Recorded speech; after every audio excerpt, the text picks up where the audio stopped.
Tens of thousands of people are being evacuated in central China as Henan province braces for more heavy rain and flooding. The death toll from those historic floods has risen to at least 33. Questions are now being asked about whether China's big cities can be better prepared for extreme weather. Remnants of lives lived here in Henan's Zhengzhou city. Now just rubble. Piles of cars left on roads and buildings submerged. More than 3 million people have been affected. Many still stranded are waiting on top of cars and rooftops for rescuers. Others have taken to social media to call for help. Emergency crew are working to repair parts of the province as floodwaters gradually recede in some areas. But while there's been a brief window of respite, it won't last long. Heavy rain is forecast to continue over the coming days, partly driven by a strengthening typhoon east of Taiwan. Residents are moving vehicles to higher ground as tens of thousands more are ordered to evacuate. The cost of the damage is estimated at about $190 million. And there are growing questions as to why the region was not more prepared for such extreme weather.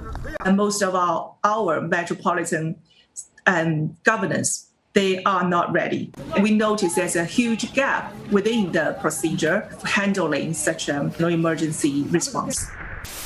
Weather authorities say the 3 days of record rainfall are a once-in-a-thousand-year event.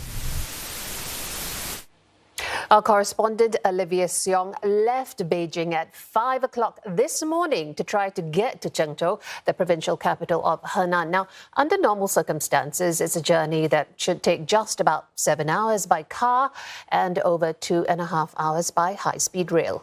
Well, it's been quite a challenge this morning getting ourselves from Beijing to Henan province. Right now, I am in Henan city in Hebei province, which neighbors Henan, and I'm trying to go from here to get myself into Henan and to Zhengzhou city, and that's because multiple trains from Beijing to Zhengzhou have been cancelled since yesterday and this morning as well, and tickets have been difficult to secure as many people who had been trying to get there yesterday had their trains cancelled too. And so now my train has just arrived.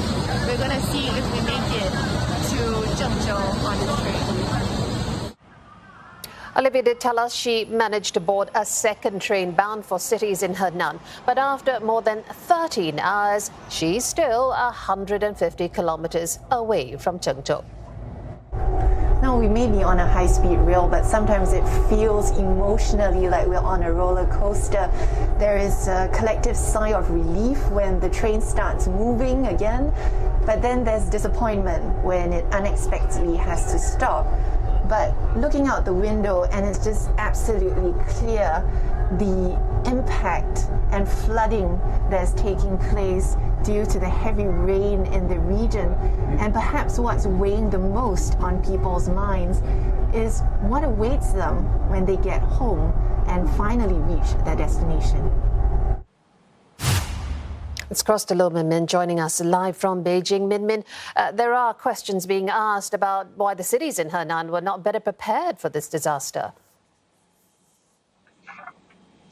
That's right. Well, experts are saying that part of it is climate change, but a part of it is also man-made factors. As China develops, they are doing a lot of dam building and reclaiming of lands, much of it illegal, and that's causing a dramatic decline in the amount of natural catchment areas and lakes. And added to that is the problem of limited capacity of urban drainage system. And this is a long-standing problem.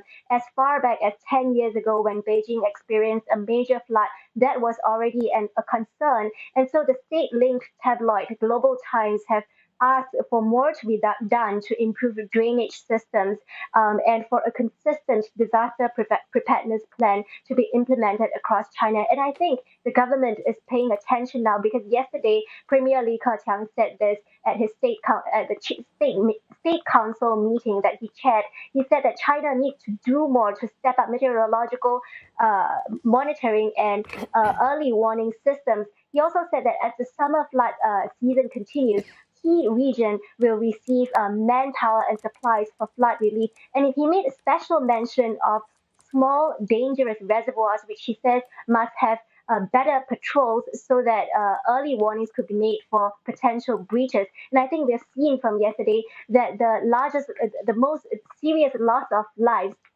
happened at the subway station, and China's Ministry of Transport have asked local authorities to learn from yesterday's lesson. Lo Min in Beijing, thank you.